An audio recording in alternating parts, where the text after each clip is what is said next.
Hello guys, तो आप सभी का सफ़र टॉपर तक में स्वागत है। तो आज हम लोग स्टार्ट करने जा रहे हैं। हमने आपको चैप्टर पढ़ाया था। फर्स्ट चैप्टर का नाम था राम नाम बिनु विरथे जग जन्म, ठीक है ना। तो वो मैंने लेक्चर उसका अर्थ बता दिया था। अर्थ क्या करा दिया था, अर्थ बता के कंप्लीट कर दिया था। और मैंने बताया था कि एक चैप्टर का 3 वीडियो दूंगा। कितना वीडियो? 3 वीडियो। तो पहला चैप्टर मैंने अर्थ बता दिया। आज सेकंड लेक्चर है। सेकंड लेक्चर में मैं ऑब्जेक्टिव क्लियर करवाऊंगा और थर्ड लेक्चर जो होगा उसमें आपको सब्जेक्टिव क्लियर करवाऊंगा, ठीक है। तो आज मैं सेकेंड लेक्चर कंप्लीट करवा देता हूँ, कल आपका आ जाएगा थर्ड लेक्चर, ठीक है। तो स्टार्ट करते हैं आज की क्लासेस को। आज का जो क्लास है चैप्टर नंबर 1 का क्या है, ऑब्जेक्टिव क्लास है, ठीक है ना। तो मैं स्टार्ट करता हूँ कि आपका चैप्टर का नाम था राम नाम बिनु बिरथे जग जन्मा। क्या नाम था चैप्टर का? राम नाम बिनु बिरथे जग जन्मा। तो अपने क्लास का नाम क्या है? क्लास 10 की हम लोग शुरुआत किए हैं सफर टपर तक। और जल्दी से जल्दी इसको आप लोग सब्सक्राइब कर लीजिए, ठीक है ना। सब्सक्राइब कर लीजिए, उसके बाद शेयर ज़रूर कीजिएगा, ठीक है भाई। शेयर करना बहुत ज़रूरी है ताकि आप लोग का फैमिली बहुत बड़ा हो तो आप लोग को पढ़ने में ज़्यादा मज़ा आएगा। जहाँ ज़्यादा भीड़ रहता है वहाँ पे स्टडी करने में भी ज़्यादा मज़ा आता है। तो आप लोग को अगर पढ़ाई पसंद आ रहा है तो आप लोग ज़रूर शेयर किया कीजिए, ठीक है ना। लाइक तो ज़रूर कीजिए भाई। तो चलिए हम लोग स्टार्ट करते हैं चैप्टर की। तो आप लोगों को ध्यान से सुनिएगा, एक एक ऑब्जेक्टिव अगर आप लगाते जाइए। अगर आपको पता है, मैंने इतना अच्छा से एक्सप्लेन करके बताया था। अगर आप लोग को आंसर अगर पता है तो उसका आंसर आप लोग को कमेंट बॉक्स में ज़रूर लिखना है कि आपका टोटल 30 ऑब्जेक्टिव है। कितना ऑब्जेक्टिव है? टोटल 30 ऑब्जेक्टिव है। उसमें आपको टिक लगाना है कि कितना आप लोग सही कर पाते हैं, ठीक है। तो हम लोग शुरुआत करते हैं पहला क्वेश्चन से। देखिए भाई, थोड़ा मैं जूम कर लूँ ताकि आप लोग को अच्छे से दिखाई पड़े, ठीक है। देखिए फर्स्ट क्वेश्चन जो आपका है, गुरु नानक की रचनाओं का संग्रह अर्जुन देव ने गुरु ग्रंथ साहब के नाम से किया था। कब किया था यही पता करना है कि 1604 ईस्वी में। कब किए थे? 1604 में। कौन किए थे? तो अर्जुन देव किए थे। अर्जुन देव किए थे, ठीक है। अर्जुन देव ने किया था कब? तो 1604 ईस्वी में। और ये सिक्कों के कौन से गुरु थे? 5 गुरु थे, 5वें गुरु थे। इतना बात याद रखना है पहला क्वेश्चन से। एक क्वेश्चन के पीछे 3 3 क्वेश्चन बताऊंगा, रीजन भी बताऊंगा, यानी कि डायरेक्ट आंसर बताते चला जाऊंगा, ठीक है। उसके पीछे का जितना भी रीजन होता है वो सारा का सारा चीज़ डिस्कस करते चलेंगे। अब सेकंड क्वेश्चन में आइए, तलवंडी वर्तमान में कहाँ है? तो उनका जो जन्म हुआ था तलवंडी ग्राम में। गुरु नानक का जन्म कब हुआ था? गुरु नानक जो जी थे, ये सिक्कों के प्रथम गुरु थे। सिक्कों के कौन थे?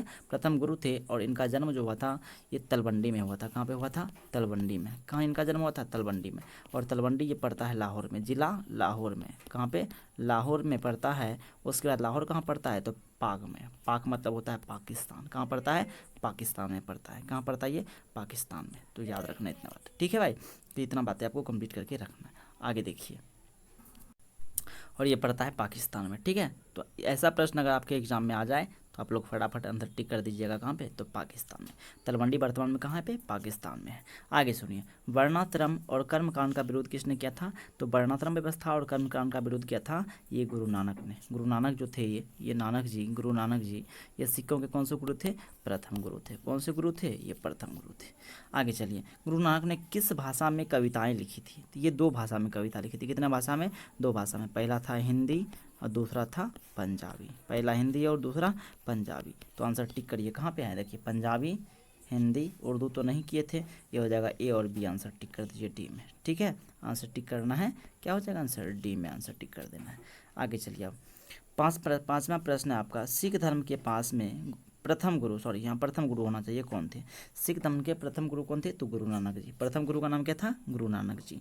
आपको इतना बात याद रखना पड़ेगा, वहाँ जरूरी है कि सिखों के प्रथम गुरु कौन थे?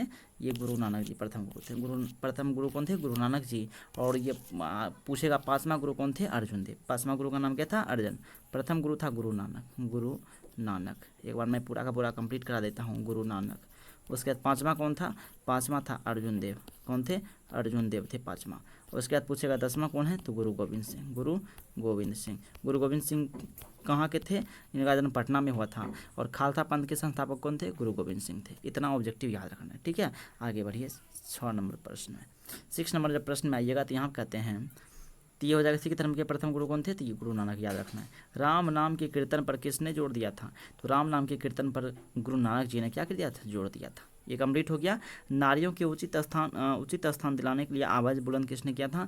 इसका भी आंसर गुरु नानक हो जाएगा। नारियों के लिए उचित स्थान दिलाना चाहते थे, सिखों के प्रथम गुरु थे, राम नाम के कीर्तन पर जोड़ दिया। सारा का सारा आंसर क्या हो जाएगा? गुरु नानक जी। पूछेगा नेक्स्ट क्वेश्चन है कि वाणी किसके बिना प्राणी को मुक्ति नहीं मिलती है? तो याद रखिएगा गुरु ज्ञान के बिना आदमी को क्या नहीं मिलती है, मुक्ति नहीं मिलती है।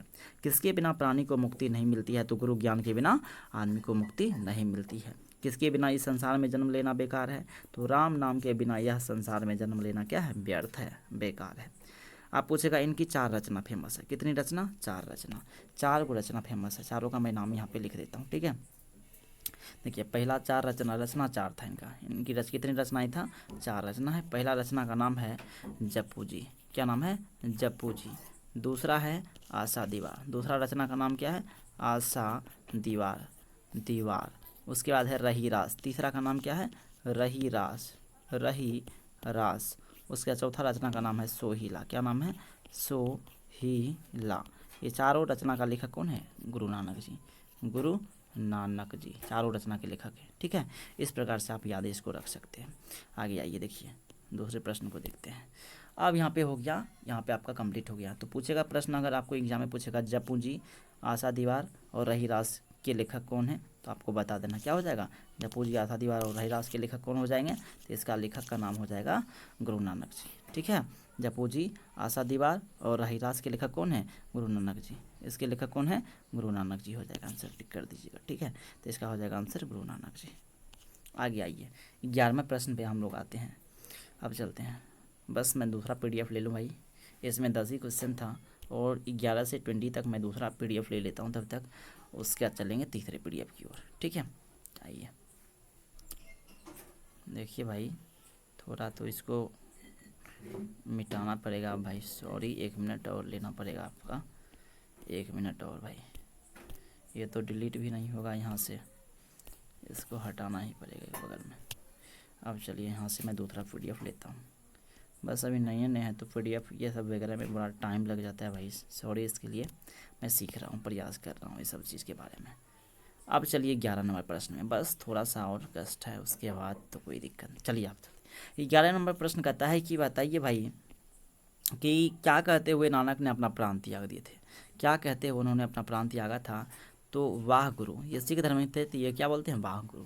तो क्या कहते हुए नानक ने अपना प्राण त्यागा था, वाह गुरु करते हुए अपने प्राण को त्याग दिए थे।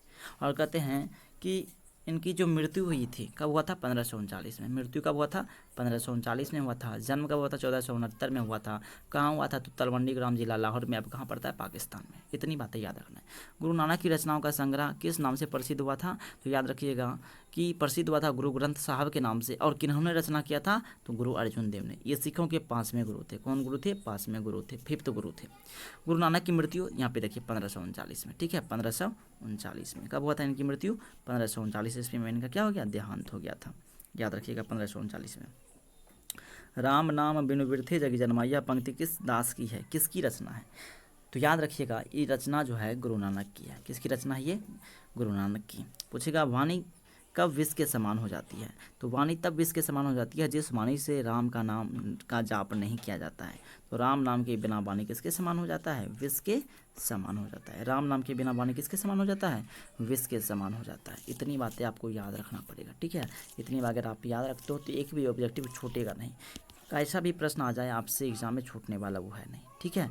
इसलिए ध्यान से पढ़िएगा और समझने की बार बार कोशिश करिएगा। देखिए अगला नेक्स्ट प्रश्न कहते हैं कि वाणी राम नाम के बिना क्या हो जाता है, हाँ, समान, विष के समान हो जाती है। नानकाना साहब कहाँ पे अवस्थित है, तो याद रखिएगा उनका जन्म जो हुआ था ये तलवंडी ग्राम में हुआ था। जहाँ जन्म हुआ था इनका, जहाँ जन्म हुआ था उस जगह को कहते हैं नानकाना साहब।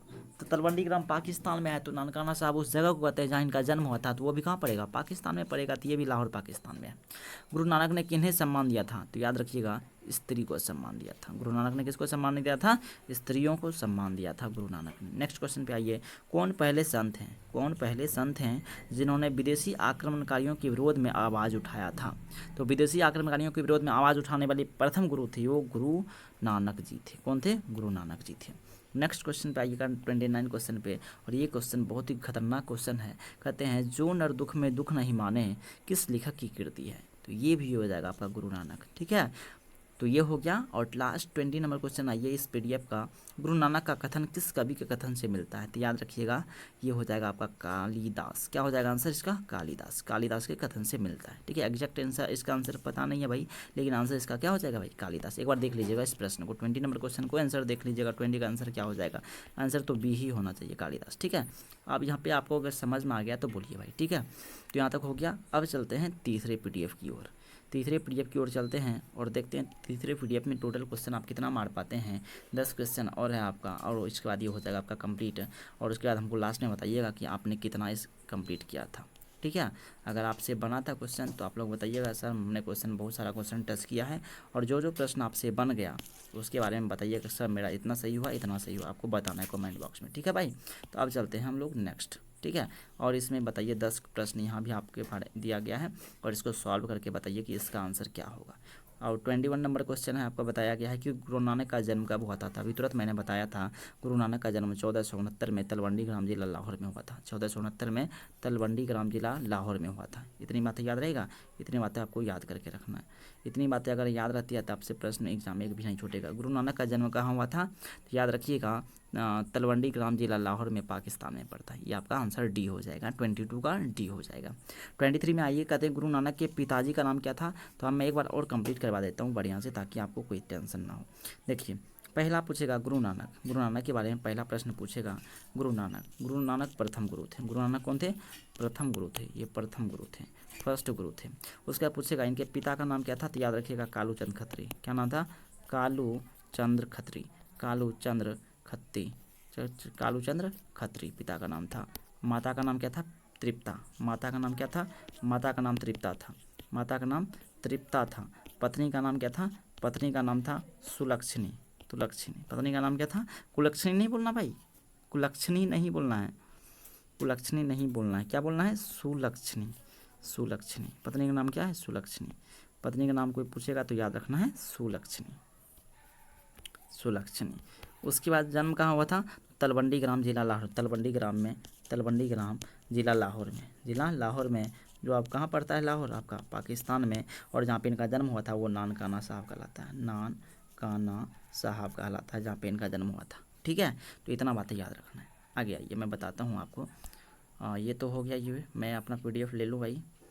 चलिए अब चलते हैं आगे। तो नेक्स्ट क्वेश्चन पे आप चलिएगा, तो ये आपका हो गया 23 में क्या बोलता है? गुरु नानक जी के पिता का नाम क्या है? आप आंसर टेस्ट करिए। तो पिता का नाम क्या हो जाएगा? कालूचंद खत्री है पे, यहाँ पे देखिए कालूचंद खत्री, ऑप्शन क्या हो जाएगा? सी। गुरु नानक के माता का नाम क्या था? तृप्ता। में मैंने तुरंत बताया था, तृप्ता। सुलक्षणी कौन थी? गुरु नानक की पत्नी का नाम था सुलक्षणी। कुलक्षणी मैंने बताया था, ये ट्रिक, और उसका आंसर हो जाएगा गुरु नानक की पत्नी था। सुलक्षणी कौन था? उनकी पत्नी था। और कहते हैं कि गुरु नानक के पद में किस भाषा के रचित हैं? तो याद रखिएगा पंजाबी मिश्रित ब्रज भाषा। और 27 नंबर क्वेश्चन आइएगा, तो बहुत ही मस्त ज़बरदस्त प्रश्न है। इसका आंसर आप लोग टच करके हमको समझाइए, इसका आंसर क्या होगा भाई। ठीक है, गुरु नानक के जन्म स्थान को क्या कहते हैं? नानकाना साहब। मैंने अभी तुरंत बताया था, नानकाना साहब। आंसर क्या हो जाएगा? ए। गुरु नानक की पत्नी का नाम सुलक्षणी, मैंने अभी तुरंत बताया था। आशा दीवार किसकी रचना है? 4 रचना बताया था, जिसमें एक था आशा दीवार। 4 रचना में से एक रचना का नाम क्या था? आशा दीवार। किसकी रचना है? गुरु नानक की। आशा दीवार किसकी रचना है? गुरु नानक की रचना है। आशा दीवार गुरु नानक की रचना है। जप्पू जी किसकी रचना है? जप्पू जी भी इन्हीं की रचना है। आशा दीवार, जप्पू जी। रहीरास किसकी रचना है? रहीस रास भी इनकी रचना है। और सोहिला किसकी रचना है? सोहिला किसकी रचना है? ये भी इन्हीं की रचना है। इतनी बातें याद रखना है। और लास्ट प्रश्न है आपका, गुरु नानक ने किस धर्म का प्रवर्तन किया था? तो सिख धर्म के प्रथम गुरु थे, तो सिख धर्म का प्रवर्तन किया था। आप बताइए 23 क्वेश्चन बना या नहीं बना? अगर बना है तो आप लोग ज़रूर बताइएगा सर हमने पूरा का पूरा कंप्लीट करने की कोशिश किया है। एक भी ऐसा प्रश्न नहीं है जो इसमें आपसे नहीं बनेगा। टोटल का टोटल क्वेश्चन बनेगा या नहीं बनेगा, आप लोग कमेंट करके ज़रूर बताइएगा। अगर ये वीडियो आपको पसंद आया है तो दिल से लाइक करिए भाई, लाइक तो करना के लिए भूलिएगा नहीं। और आपका बड़ा भाई होने के नाते इसको आप छोटे भाई हैं मेरा, तो शेयर ज़रूर करिएगा। आपका बड़ा भाई का अगर कहना मानते हैं तो शेयर ज़रूर कीजिएगा। और सब्सक्राइब तो करके धराधर रख लीजिए, क्योंकि इस बार बिहार टॉपर यहीं से आएगा। और ड्रीम क्या है अपना ड्रीम जो है इस बार 450 प्लस का ड्रीम क्या है अपना? 450 प्लस का है ड्रीम। क्या है? ड्रीम है 450 प्लस। अपन ऑफलाइन प्लस ऑनलाइन दोनों,